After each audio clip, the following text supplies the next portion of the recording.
Welcome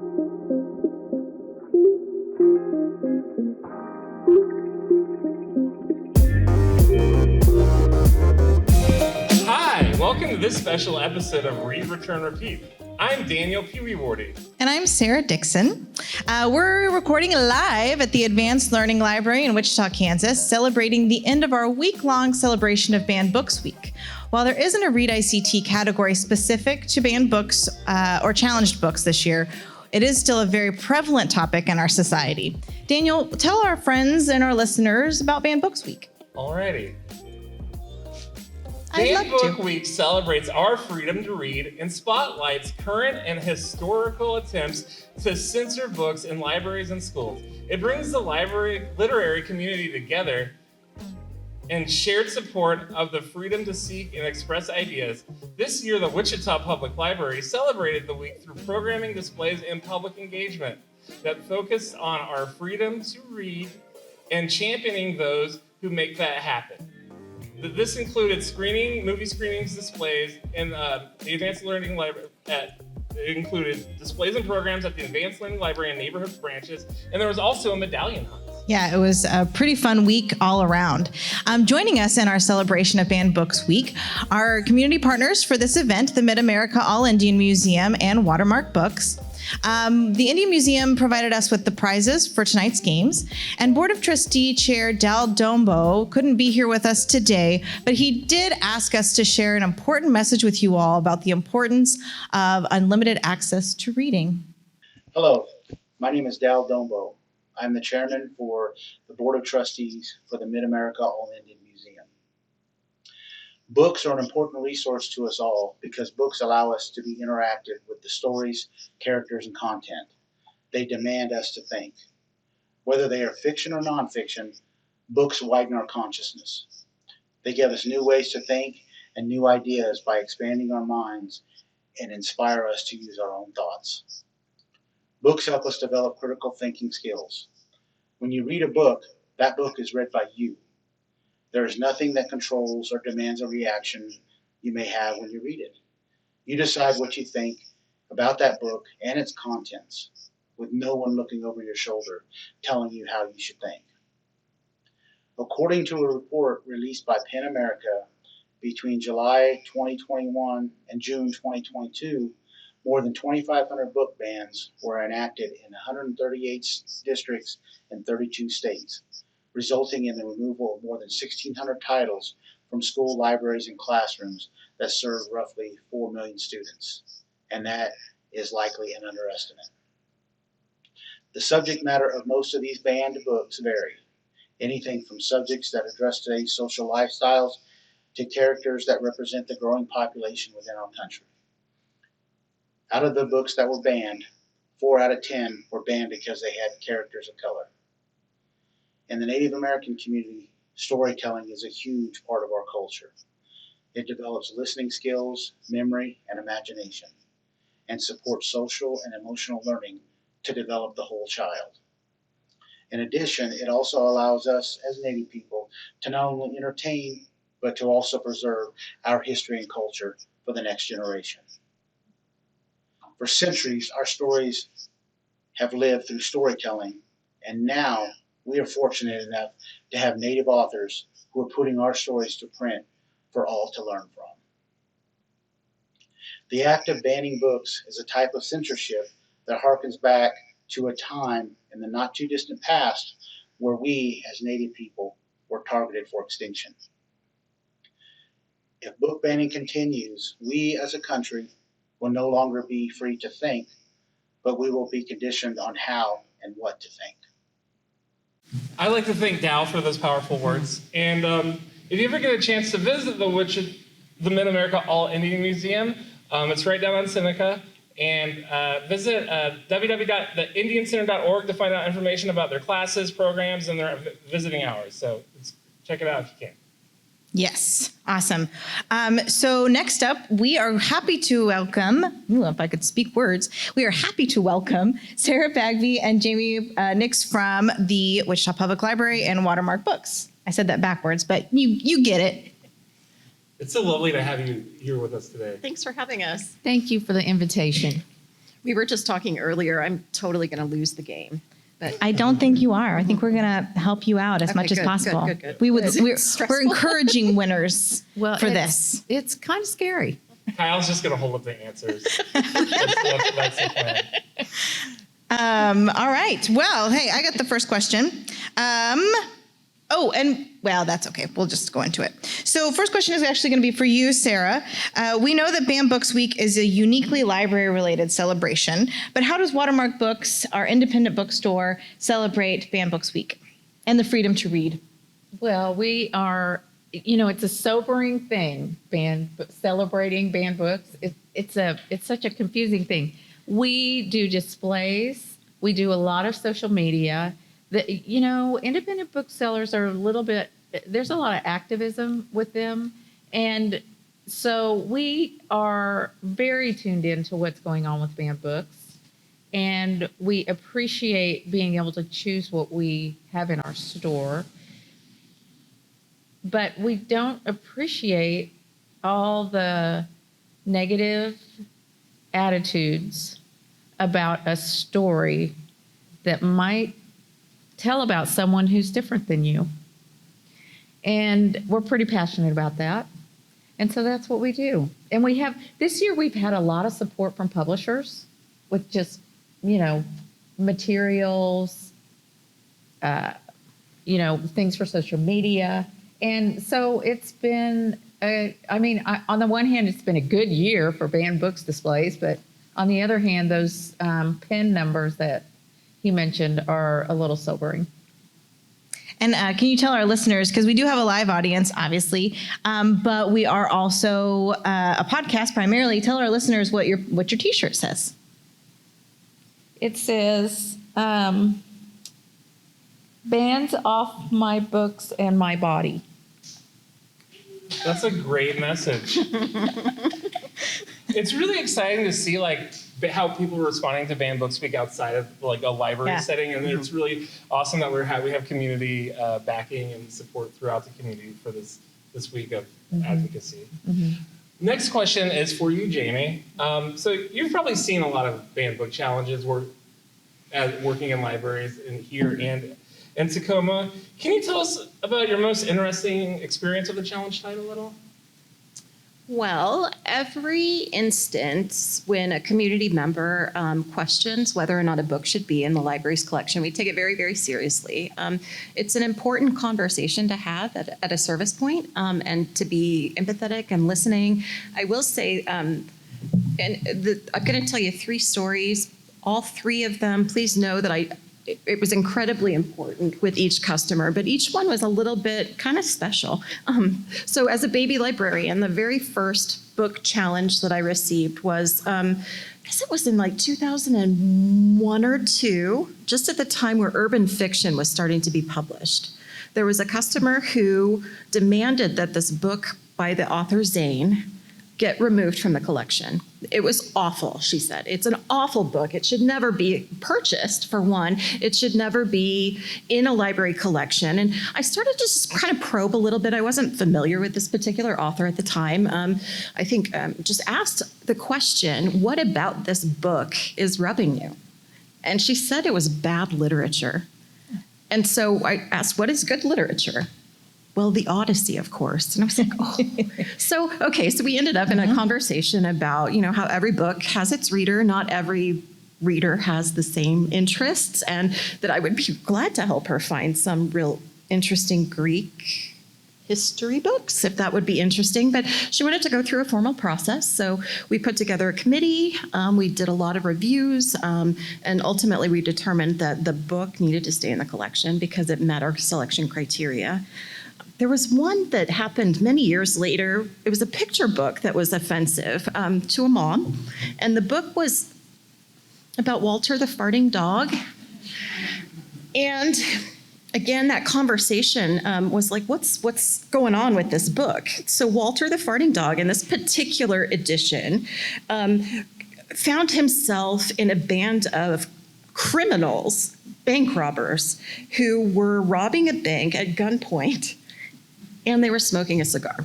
And so what's the issue with this particular book? It's not that the dog farts. It's not that there was a robbery, an armed robbery. It was the smoking. And so we again... that didn't go how I thought it was going to go. I know. Yeah, okay. I didn't either. I was predicting how it was going, and it was I really the thought smoking. it was going to be the farting. And so I know. So we talked a lot about... images and how things are changing. And again, I mean, like in both of those instances, my answer ended up being, and it's gotten stronger every time I've had this conversation, just shut the book and return it. Yeah. It's free at the library. If it's not something you enjoy and you like to read, just return it. It's free. So there was one last one that was really fascinating. And again, that same thing played through because books themselves are definitely under attack, but so are movies. Right? And visual depictions of things that are perhaps not as pure as we'd like. This was during COVID, and this was especially tricky because customers weren't able to shop the shelves, right? We were in the pandemic, and librarians were responsible for going and finding things that people would enjoy. And one of my staff members grabbed a couple of movies for a library customer that one of which was, what's her name? It was Jessica Chastain's first movie. I'd never seen it. It was based off of Dolly Parton's song, Jolene, but apparently it's kind of risque. And so in talking with this customer, she told me that she was, this was kind of a challenging conversation. She was a founding member of that particular library in Washington, helped fundraise, so felt that the movie was offensive to the nth degree. No one should ever check it out. She was refusing to return it to the library because she didn't want anyone to have access to it. I kept saying, just put it in the book drop. Just put it in the book drop. And I was like, did you stop watching it at some point? Did you just push stop? And she didn't. And so I gave her permission to push stop any time in the future, gave her the process for if she did believe that movie had no bearing in our collection. And I thanked her for her contributions and her love for the library. But at the same point, we have a process that we go through, and it's really important that we stick to that process and that policy because it ensures that, one, we're selecting material that meets the community needs and interests, and that we're fundamentally ensuring that people have access to information. So in those three instances, each of the materials stayed in the collection, but it was really interesting conversations. And also, you're wearing a thematic shirt today as well that actually Daniel and I are also wearing because it's a WPL thing. But Jaime, can you tell our listeners what your shirt says? Absolutely. It says, "Books unite us, censorship divides us." Thank you. Now, Sarah, you had something you wanted to mention before I cut in. I just think Jaime made a really important point, and with wisdom, gave this woman permission to just stop. And she must not have thought she had that choice. And that was profound. I mean, that is a really important aspect. And if they're listening, they will. I mean, I think that is actually a thing that people don't realize that they can do, right? I mean, how many people have powered through that book that intimidates you? Hey, category number 9 or 8, something like that. But they don't know that they can just shut the book and return it. Also, it seems with, being a librarian, I've had challenges too. And it's just how people can't think outside of their own subjectivity sometimes. And to think that I don't like this, so it shouldn't be here. And then once they talk to a librarian and they kind of realize the bigger picture, sometimes they will be like, oh, okay, I understand how libraries work. Yeah. It's usually, it's the start of a really important conversation a lot of times. Yeah. Absolutely. I think in that conversation too, just being able to listen and engage in different points of view, that's really awesome that a book can do that, to compel a conversation that's really tough and tricky. And I think that's what we as librarians would love, is if something's compelled someone positively or negatively, let's talk about it. Absolutely. Now, Sarah, when a book gets banned or challenged in the schools and the libraries and the news, do you see an increase in sales? Well, now, interestingly, I just read an article about this in Publishers Weekly today. And if you're famous, if an author if it's a classic or the author is famous, Stephen King, Margaret Atwood, what have you, those sales increase. If you're a mid-list writer or like a debut author and your book gets banned, you really lose any opportunity to kind of get that book out there. So it on this hand, yes, they do increase, but on this hand, it could be harmful to an author because all of a sudden their book is not available and they haven't even really started in their career. So it's tricky. I would love to say it does, but I mean, across the board. But yes, we do see a bump, and we love that. Yeah, nothing wrong with that. No. People gotta I get think, it. Right? you know, and it's the same thing with libraries. I think if you look at our like circulation statistics, probably they're jumping up during big news stories. Anytime a book's mentioned, like I wanted to put it on hold. There's always like 20 people that beat me to it.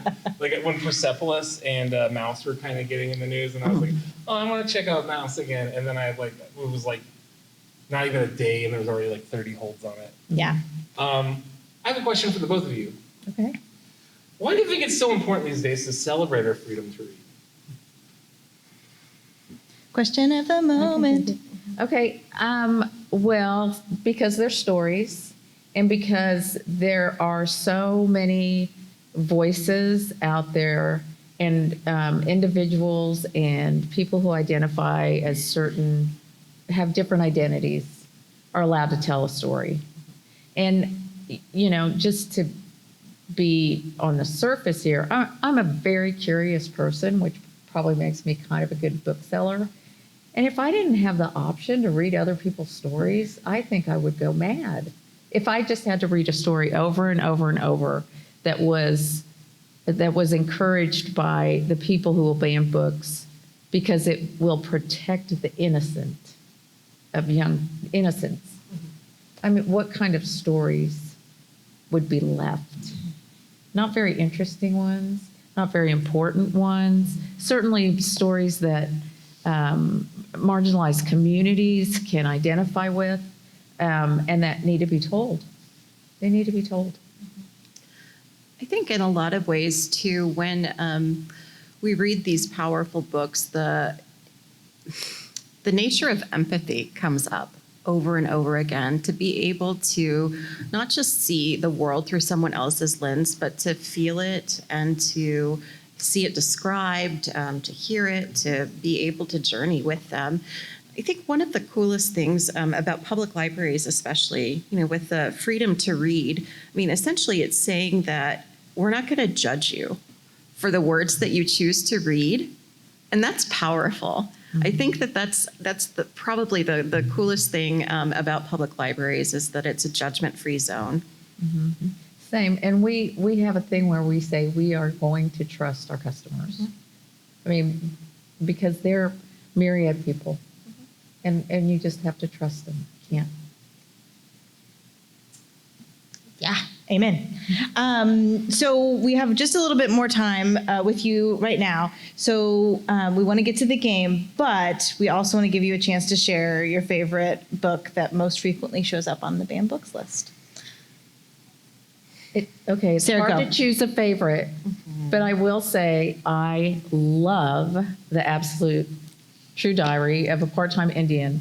And there's a description in there that describes what it feels like to read a book, and it's kind of orgasmic, okay.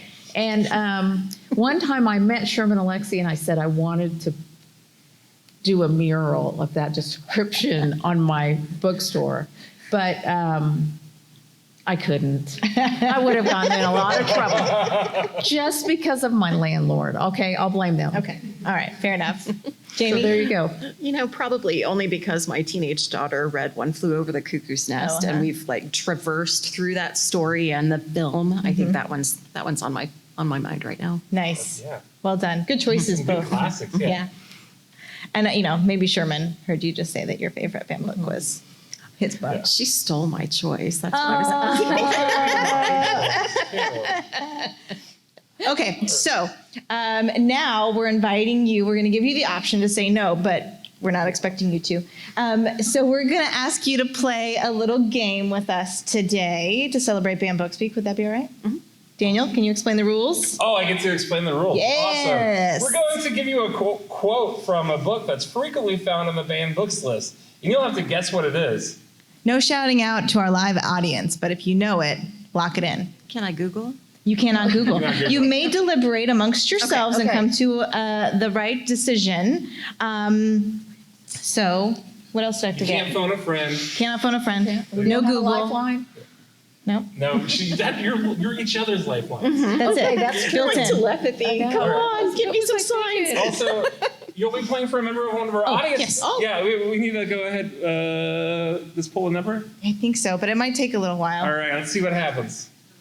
You want to get one too, because we don't. Yeah. Oh. Yeah, Yeah, that's okay. that's why I- Everybody get it like a whole slew of them. Everybody gets a whole 6 tickets. You've got 6 tickets to yourself. That's great. But everybody that's listening to the podcast and not joining us, the whole room is full.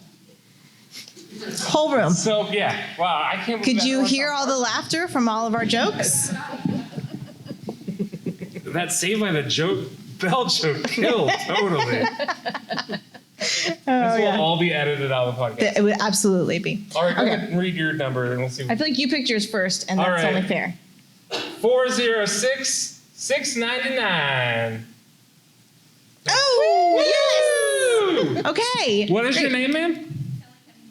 Kelly Cunningham. That's who you'll be playing for today. Okay. Oh, I'm sorry. I'm supposed to go. The pressure's on. Okay. So I am going to give you the quote. I would like you to give me the title, if you would, please, or some version of the title. We're not, your English teacher, so it's fine. I know what I want. I have a goal, an opinion. I have a religion and love. Let me be myself, and then I am satisfied. I know that I am a woman with inward strength and plenty of courage.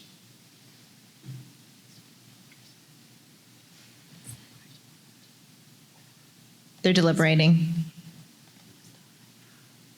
That's secret. They don't want you to know what they're saying. So we think it's a female author. I think that's probably a really good option. Or really astute. We were deliberating, is it Zora Neale Hurston or Toni Morrison? Would you like me to give you? I have another quote from it, and I will maybe help you out. Feed us a little, yeah. Who else but me is ever going to read these letters?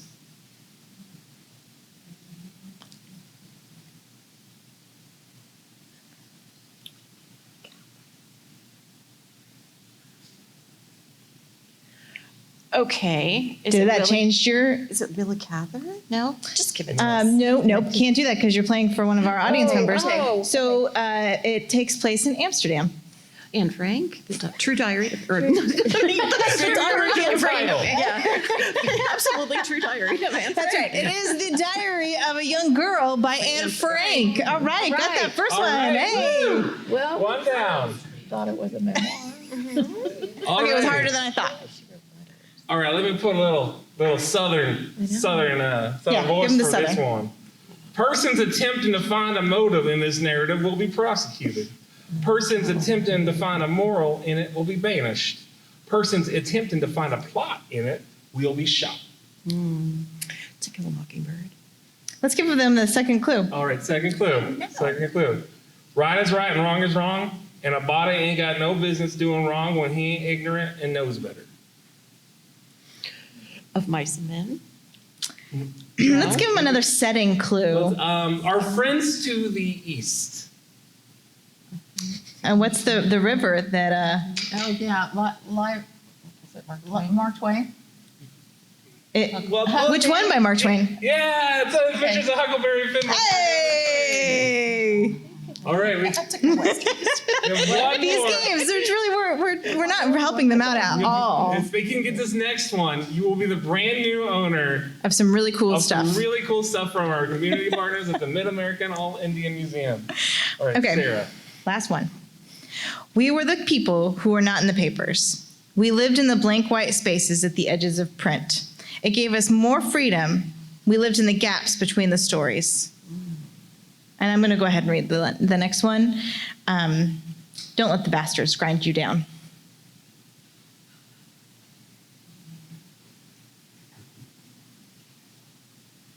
Do you want some help from the audience? Yes. Does someone from the audience want to help out? Would you like to go with the Handmaid's Tale? I think I might. You've been right! Yay! Thank you for your help. I would know. There you go. There you go. Okay, so Daniel, how many did they get right? They got 3 out of 3 right. I think that makes them a winner. Yay! Good job. Well, thank you so much, Jaime and Sarah. We were so thankful that you could join us for this opening of our special podcast episode. Thanks for having us. Thank you. Thank you so great much. talking to both of you.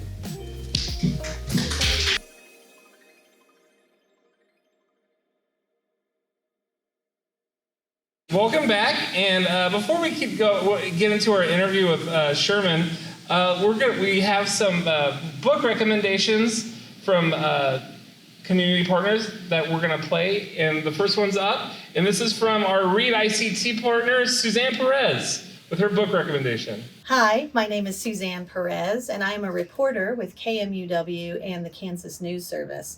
So the book I'd like to talk about is George by Alex Gino. Now, this is a middle grade novel that has been on the challenged books list several times for several years. It's the story of a little boy named George who doesn't feel like a boy. He feels like he's a girl, but he can't really explain that to people. Then there's a play at his school, and they're putting on a play of Charlotte's Web, and he really, really wants the part of Charlotte, but everyone thinks he can't get that part because he's a boy.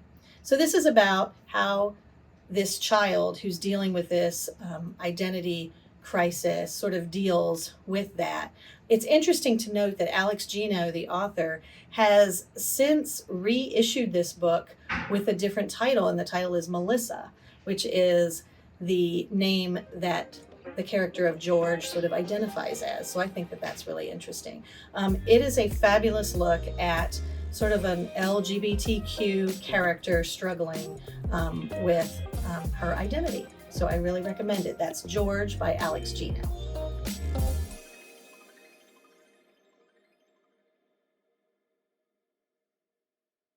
Awesome. Thank you, Suzanne, for that wonderful recommendation. Definitely have to check that one out. And for our listeners that are not watching with us, Suzanne was also wearing a Banned Books t-shirt. There's so many of them out there. And hers just said, I read banned books. So that's fun. Okay, main event time. We are now very excited to welcome our next guest. He's the winner of the Penn Faulkner and National Book Award. And Sherman Alexie is a poet, a writer, and a filmmaker. He's the author of The Absolutely True Diary of a Part-Time Indian, a book that frequently shows up on Bait and Challenge lists around the country. His most recent book, You Don't Have to Say You Love Me, is a memoir that came out in 2017. He's a member of the Spokane tribe and was raised in Welpinit, I might have said that wrong, Washington, but Sherman can correct me in a second, on the Spokane Indian Reservation. He's joining us from Seattle, and I'm going to get him up on the screen. Awesome. Please welcome Sherman Alexie. Hello, hello, hello. Hello. It's really awesome to meet you. Oh, thank you. It's good to be here. And you pronounced Welpinit pretty well. Oh, good. Okay. I always worry about that. Thank you. We How don't are know you what tonight? it means. How's the weather in Seattle? High 60s, low 70s. Perfect. Oh, that's warmer than it was here today. Oh, no, it warmed up, didn't it? I haven't been outside. We were getting triple-digit days here in the great state of Kansas. So That's why I don't live anywhere like that. That's fair. All right, well, let's just jump right into the interview. We're so excited that you're joining us. For our first question, how does it feel to have a book that often shows up on most challenged lists? I recently saw that your book in 2021 even was like 6th most challenged, according to the ALA website. What was your reaction the first time you heard that it had been challenged?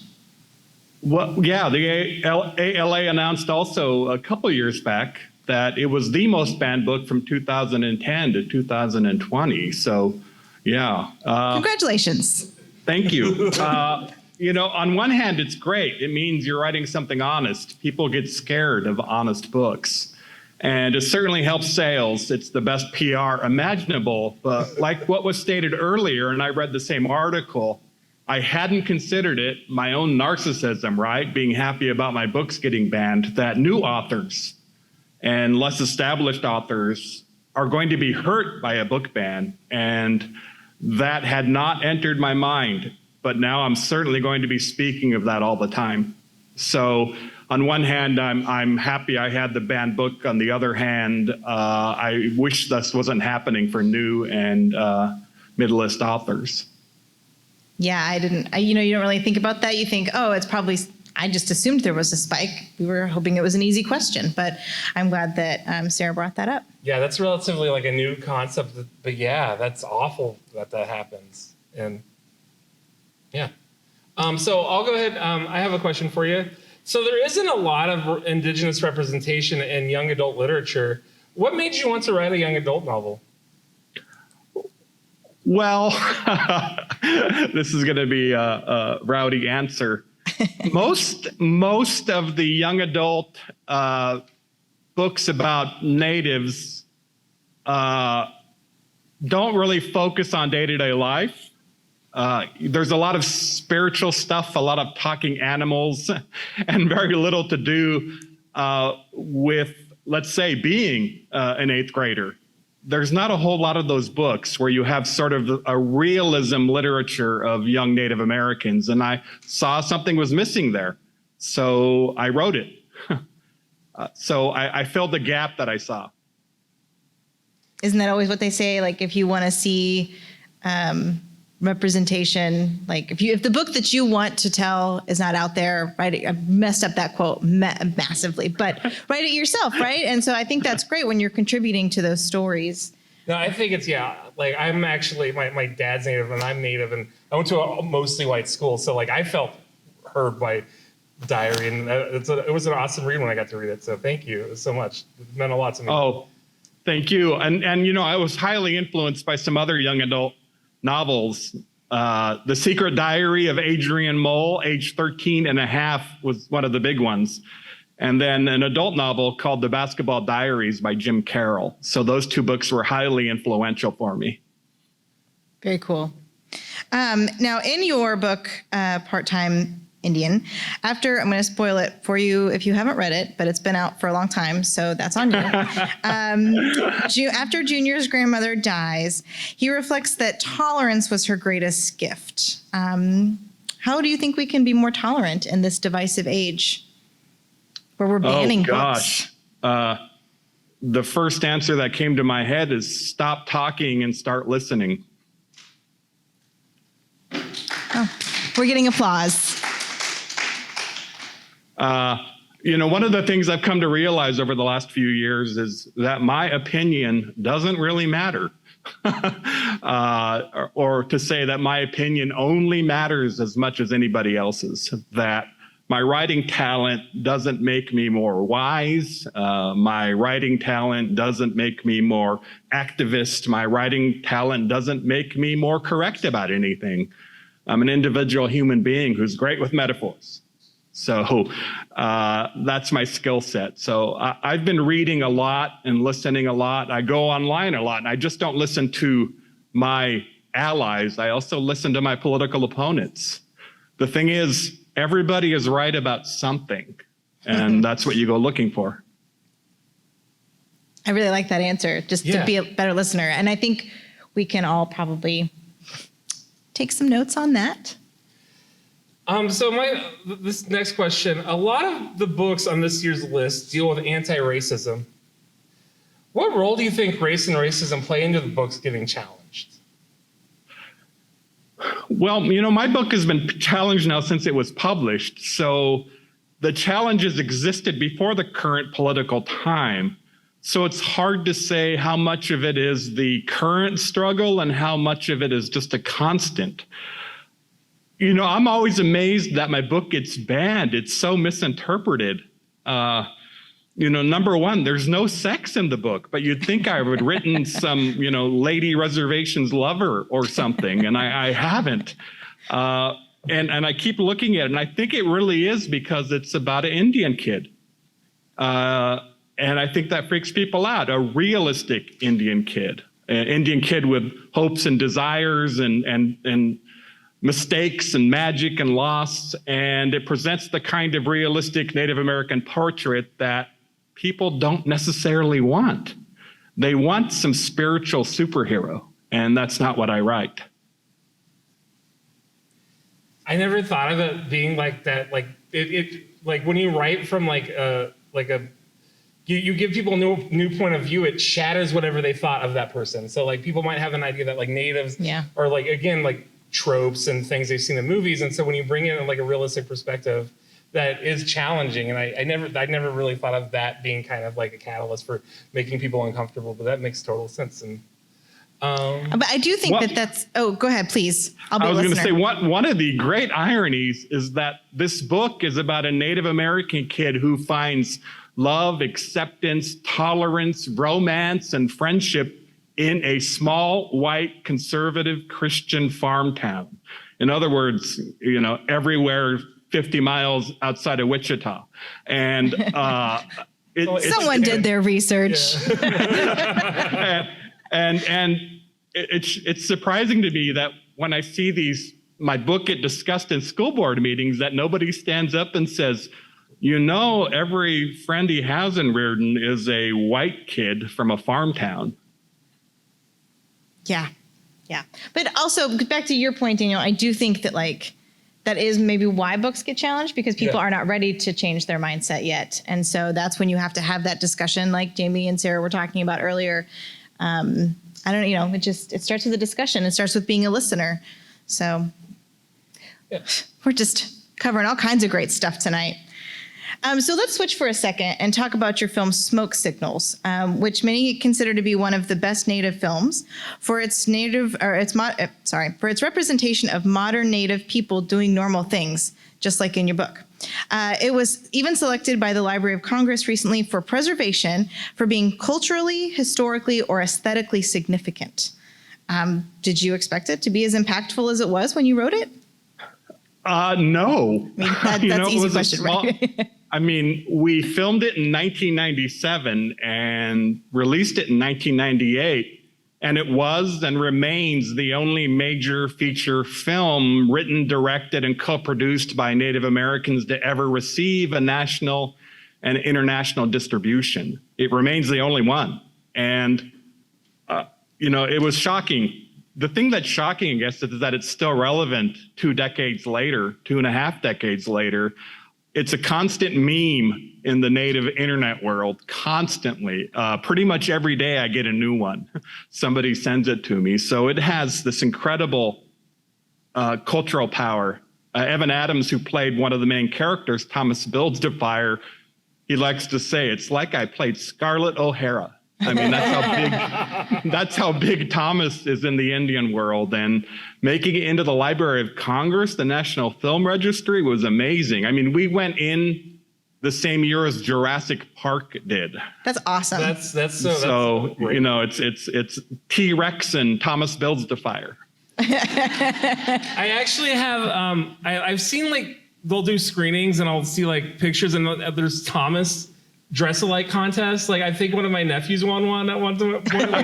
Kids will show up dressed as Thomas and Victor to live screenings, and that's it's cool. It's you have cosplayers from stuff you make. That's so cool. It's amazing. Every year for Halloween, I get photos of kids. The kids are so cute, when they dress as Thomas and Victor from the film, and then adults do it too. And my favorite one of all time was they had made a cardboard car like the 1965 Chevy Malibu in Smoke Signals that only drives backwards. But they put the 4 people, there were 2 dressed as Thomas and Victor in the back seat, and then 2 Native women dressed as Velma and Lucy in the front seat, and they walked backward through the party. It was amazing. That's awesome.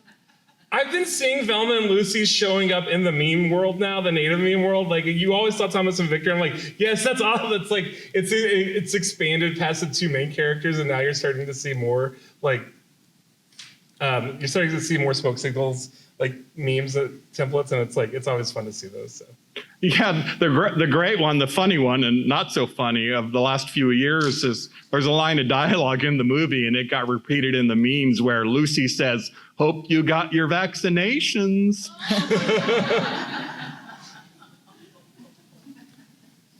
All right, my next question is, you have a lot of heavy topics in your books, but there are lighter, funny moments as well. Some might argue that you've mastered this balance of comedy and tragedy. Is this something that comes natural to you? Well, I grew up in a Native American culture and in a Spokane Indian culture where everybody is funny. So I grew up where everybody is funny. We had guests here the other night, some natives from Oregon, in my home, and oh my gosh, my belly and face hurt from laughing so much. And the humor is wildly inappropriate, satirical, mean, gossipy. In the Native world, gossip is a form of literature. That's a quote from Elizabeth Woody. And but that said, a few years ago, I was reading at Barnes & Noble in New York City, and a high school classmate, a white woman, was there, and I came to realize it was this woman I went to high school with, and somebody in the audience asked her a question. They said, "What was Sherman like in high school?" And she said, "He was very serious," which I don't remember myself that way, but everybody's self-perception is off. I'm just like, yeah, that would be weird if like your whole idea of your persona was just, completely different to those around you. Well, I think back, I was like Arnold Spirit Jr. in True Diary. I was poor and desperate and trying to save my life. So it's pretty easy to see why I was serious. Yeah. It's always crazy running into people like in other cities that you've never seen before. And then those experiences. So why do you think that it's so important for us to celebrate the freedom to read during Banned Books Week? Oh, wow. You think I'd know how to answer this question. Well, books teach us how to live in the world. Books teach us how to deal with magic and loss. They teach us how to deal with pain and grief. They challenge us. They upset us. They, enlighten us. They make us feel happiness, all the human emotions. And that's what books do. They become these monoliths of humanity. And we learn how to be human beings through books, through those stories. That's the thing that distinguishes us from all other life forms. We tell stories. It's the highest mortal calling. And reading those stories is the same thing. You can't write unless you read, and you can't read unless you write. So the freedom to read and the freedom to write go together. Yeah. Wow. Can we give a round of applause for that answer? Thank you so much. So of all the writing, all the genres, all the formats that you've ever done, what do you think is the most fun for you to write? The thing I write all the time are poems, poetry, constantly. It's interesting. During the pandemic, I started up an Instagram, which I didn't have before, and there's pressure every day to put something up. And I also started a Substack newsletter where I publish fiction, essays, and poetry, and it's on the web, shermanalexie.substack.com. And I have to publish there 2 or 3 times a week. So I've actually written during the pandemic about 600 poems. Wow. So, and about 30 stories and about 30 essays. So it's poetry. I wrote 3 poems today. That's amazing. I could never be like that. That doesn't mean they're all good. But that's okay. Isn't that you're just supposed to write? Isn't that how you get good? That's what people always say. Well, it's interesting. You're already good, though. I'm sorry. That didn't come out right. I'm writing in public. I'm rough drafting publicly. Okay. Do people give you feedback on that? Oh, yeah. On the newsletter, there's responses. And sometimes I ask for it and sometimes I don't, but people give it anyway. Yeah, I imagine they do. I've got some great readers on the newsletter who've given me great advice and great editorial suggestions. It's kind of cool to see Instagram actually being this tool that's like reintroducing people to poetry. Like I read a Rupi Kaur book for a recommendation on last season of this podcast, and like I didn't know about Instagram poetry being this whole thing, but like it's really cool. Like especially with the visual component of the photographs and like the text layout. I just like I'm actually getting way more into poetry than I used to because of Instagram, and I love it. So it's really cool. Yeah, Well, I like find on Instagram people publish more accessible poetry, more instantly, poems that have meaning on the initial level, and then you can dig into them and find other meanings. But, for non-poetry readers or those new to poetry, it's important to be accessible, to write something that everybody can understand. Yeah, absolutely. Okay, so on the flip side of that question, what is the most challenging format for you to write? The most challenging thing I've ever written was my picture book, Thunderboy Jr., which has maybe like 200 words, maybe less. That was so hard to write, to combine the art from Gigi Morales and my work and to really narrow it down. It was like putting my whole life through this filter, and it was tough. It took me about 3 years to write 200 words that made for a pretty good picture book. Huh. It blows my mind a little bit. I feel like people always think that picture books are so easy to write, but I imagine it would be very hard. Because you have to pick the right words. You have to pick the right words. You have to pick the right words. That's a novel, you have 50,000 words and up. You can make a mistake. You can have a bad sentence in a novel and survive it. You can have a bad chapter, but you can't do that with a picture book. That's you. I mean, you have to be every word. I mean, every letter has to be perfect. I think it's funny you said children's book because I was reading Flight, and it's like a time travel kind of like your novel Flight, which deals with like a time travel element. I was like that, and I was reading it and being like, this has to be hard to write things when you jump around in different times, but it's a picture book that's the challenging thing. I just thought it was funny. So.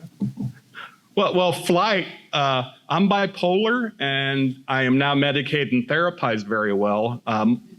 Many bipolar people, perhaps nearly all of us, take many years sometimes to take care of ourselves.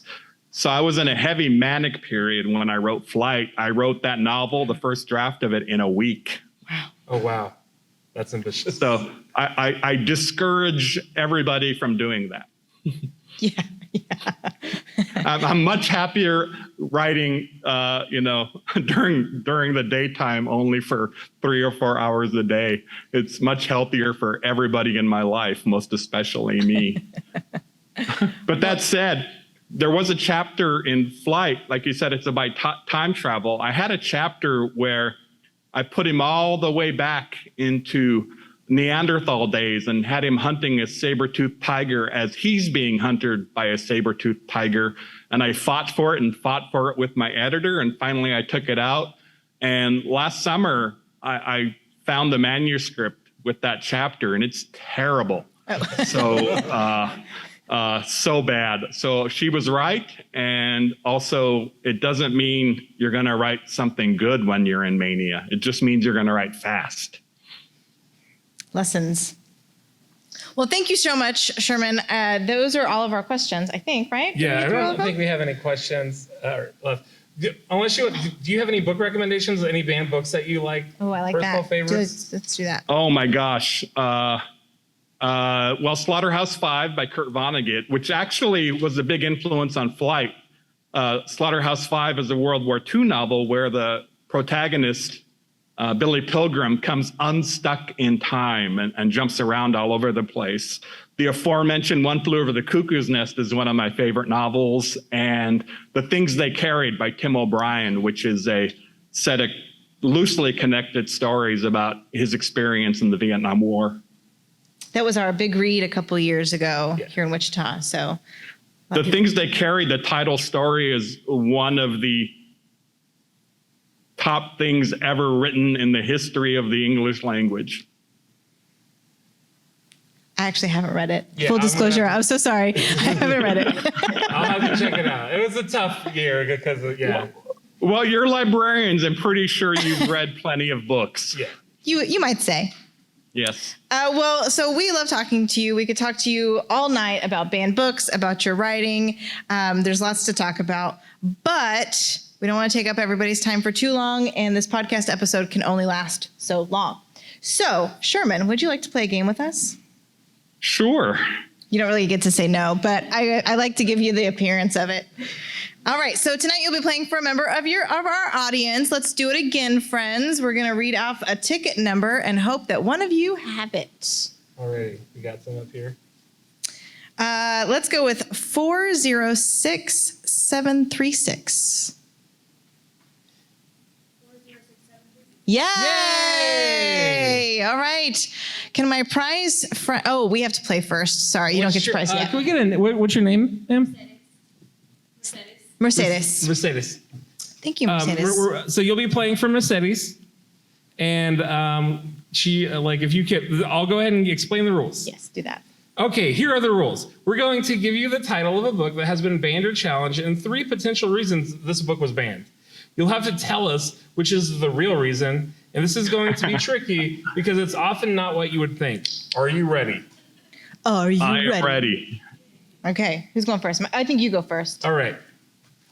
This is the title, Skippy John Jones series. The author is Judy, is it? Shackner? Judy Shackner. Is that sound right? So it's Skippy. Are you familiar with the series, Sherman? I am not at all. Sorry. It's a Judy. children's picture book about a dog, I believe, a Chihuahua. Okay. Is that right? People who have read it. Thank you. Alrighty. So these are the 3 possible reasons, and one's true. Number 1, depicts negative and offensive stereotypes of Mexicans. Number 2, contains LGBTQIA plus themes inappropriate for children. Or 3, contains references to the occult and promotes satanic worship. Oh, wow. That makes me excited to read the books. Only one of them is true. Well, I wish it was all 3. Satanic LGBTQ Mexicans. Actually, that would be the greatest book of all so. time. I'm going to write it. No, I'm not. So I'm going to say, gosh, I'm trying to think of if dogs can be satanic. I'm going to go with that it insulted Mexican culture. Ding, ding, ding. That was the first one. Yeah. Hey, Yeah, well done. Let's give him a round of applause. Okay. How many people in the audience knew that? All right, good job. A couple people. Okay, so book number 2, A Day in the Life of Marlon Bundo by Jill Twiss, and I believe Oliver, what's his name? It's Oliver something. He's on a show. He's on a show. He's a Daily Show correspondent. But now he has his own show. John Oliver. Thank you. Okay. It wasn't listed here. I think Jill Twiss must be the co-author. But The Life of Marlon Bundo. Are you familiar with that book? I am not. Okay. It is about a rabbit. My picture book another knowledge, picture book? Mm-hmm. It ends when my children stopped reading them. So, Taxi Dog is my last experience with a picture book.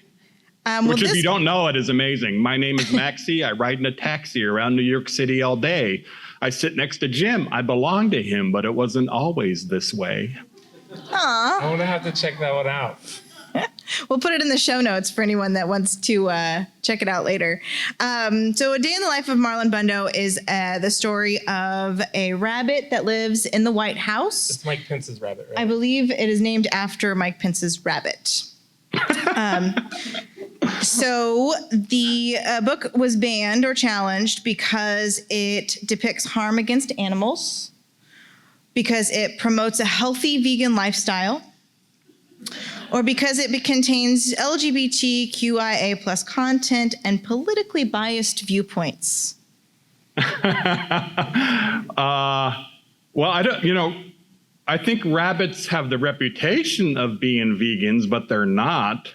Rabbits, they're not omnivores, but they're opportunistic eaters. So I don't think that's it. If it's John Oliver and it's set in the White House, I'm saying it's political reasons. Okay, maybe I shouldn't have mentioned all of that, but yes, you are correct. Yay! All right, he's 2 for 2, Daniel. All righty, let's see if we can knock this one out of the park. The next book, we're moving past picture books. Now we're into young adult fiction books. Are You There, God? It's Me, Margaret, by Julie Bloom. One of the great ones. Alrighty, so these are the reasons. Reason 1, contains violent and graphic narrations. Reason 2, openly discusses sex and was believed to have an anti-Christian message. Or number 3, references minority groups in a derogatory or offensive term.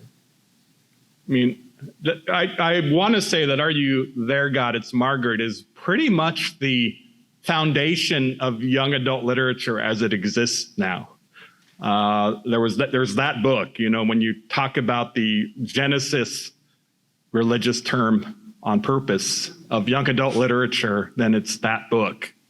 I'm going to say it's about sex and blasphemy.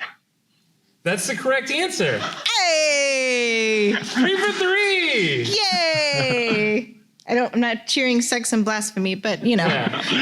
I'm glad that you won. So now you've won for our friend Mercedes. Yay! Well, sex and blasphemy make for a good Saturday night. I can't laugh at that too hard. I'm surrounded by all my bosses. Well, I'm trying to get you banned. So we're going to take a quick break from Sherman for just a moment. We're going to break away and have another book recommendation, this time from our own communication specialist, Sean Jones. And he was also the head of our Banned Books Week Planning Committee. So enjoy his book recommendations. And Sherman will be right back. Hello, my name is Sean Jones, Communication Specialist for the Wichita Public Library. My all-time favorite book happens to be one that has been banned and challenged several times since it was published in 1960. I'm also surprised by how many people haven't read it or haven't seen the movie. My favorite book that I am recommending today is To Kill a Mockingbird by Harper Lee. The explosion of racial hate and violence in a small town in Alabama is viewed by a little girl, Scout Finch, whose father, Atticus Finch, defends a black man accused of rape. I first read To Kill a Mockingbird in my high school freshman English class and was totally engrossed in the story. It's a story of honor and justice in the Deep South and the heroism of Atticus in the face of blind and violent hatred. Sort of resonates today, doesn't it? To Kill a Mockingbird has been challenged for using the word damn and whore lady because it's deemed a filthy, trashy novel, because it does psychological damage to the positive integration process and represents institutionalized racism under the guise of good literature, and because it contains adult themes such as sexual intercourse and rape. If you haven't read this book or haven't picked it up in a few years, stop by Wichita Public Library or your local bookstore and grab a copy.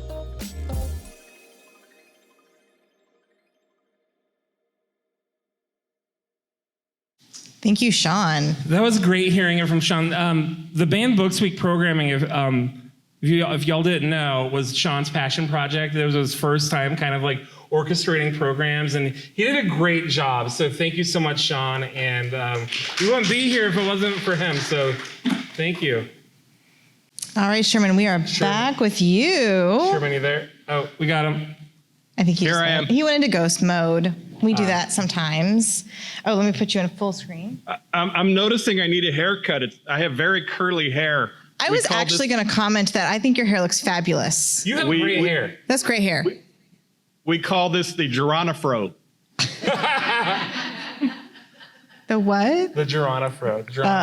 Yeah. Okay. All right. Okay. Oh, by the way, if you didn't know, this crazy horse's childhood name was Curly because of his hair. Oh. That's wild. Fun fact. Read, return, repeat. Okay. So next up, I think, Daniel, it's your turn. All right. If you're listening to our episodes this season, you'll know that we usually close the show out with a short story or poem that fits with the theme of the episode. We normally will pull these from our short story program, which you can submit to. And when you submit one of your short stories, we give them out through our short story dispensers that are throughout the city. And it's a great way to get people to read your stuff and also to support the local literary effort. So check it out, wichitalibrary.org/short story, I believe. So, but tonight we've asked Sherman here today to see if he would have time to read one of his own poems. And is that okay, Sherman? Yes, I have it here. My head was down. I forgot I was on camera, so I'm sorry you had a close-up of my scalp. It's okay. Great It hair. was a great scalp. It was a beautiful scalp. Beautiful scalp. Yeah. Although Indians probably shouldn't use the word scalp. Oh, okay. Man. This is my direct supervisor. Her supervisor's in the back room, and the director's right there. But dude, yeah, I'm having a great time. Yep. Okay. I'm bannable on many levels. My face is just a little red. It's fine. Our listeners can't see. Sherman, would you like to read your poem? Yes, this one has a title, but I've forgotten it. It's on the Substack, but I have it here on my phone. And here it is. It's a shorter one. Hiking through the reservation wilderness, I see a black bear standing on the bluff to my left. Then I see the deer standing on the bluff to my right. I watch them, watching each other. I'm nervous to be standing between predator and prey, but I also feel blessed. Everything is gorgeous and dangerous when you love it enough. That's beautiful. Thank you so much, Sherman. That was really beautiful. Thank you. And thank you so much for joining us tonight. Can everyone please give Sherman another round of applause? We just really appreciate you taking time out of your evening to share with us your thoughts, share with us your poem. Yeah, it's been a great experience for me. I'm still kind of awestruck because I read you all through high school and college, and it's been really cool to meet you virtually. So, and if you're ever in Wichita, stop by the library. We'd love to have you. I've never been to Wichita. I'd love to come to Wichita. We'll give you a tour. Yes. That's one of my favorite songs, Wichita Lineman. I was a lineman for the county. I wasn't sure if you were going to say that or the White Stripes song, but that's a classic thing too. I was like, what songs have Wichita in them? There's two. So. Yeah. Again, thank you so much, Sherman. And I think this concludes the show. Actually, we're going to keep reading some credits. We have to do the credits. But if you want to bow out, Sherman, we won't make you stay for the whole thing. Yeah, I've got dinner going on. I have a date. Awesome. Ooh. All right. Well, good luck. Good luck. Okay. Bye. Bye. Thank you so much, Sherman.